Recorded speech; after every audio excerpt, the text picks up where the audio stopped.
Hello everyone, আসসালামু আলাইকুম। আজকে তোমাদের সাথে শেয়ার করছি ডিম দিয়ে সামান্য চিকেন দিয়ে স্যুপ নুডলসের রেসিপি। প্রথমেই নিয়ে নেব একটি কড়াইতে তেল, দিয়ে দেব চিকেন। চিকেনগুলো হালকা ভাজা দিলেই চলবে। চিকেনের মধ্যে দিয়ে দেব সামান্য পরিমাণে ম্যাগি মশলা।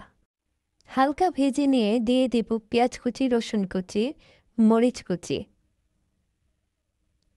দিয়ে দেব টমেটো সস।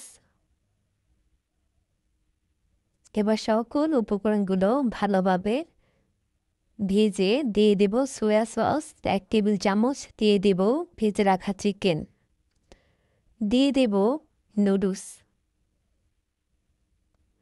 সকল উপকরণগুলো ভালোভাবে ভেজে নিলে এর স্বাদ দ্বিগুণ হয়ে যায়। দিয়ে দেব পরিমাণ মতো পানি। এবার ঢেকে দেব। বলক চলে আসলে এই পর্যায়ে দিয়ে দেব 2 টেবিল চামচ পরিমাণে কর্নফ্লাওয়ার,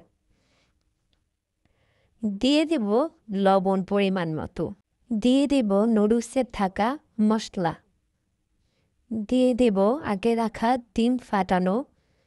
অল্প অল্প করে নাড়তে থাকতে হবে।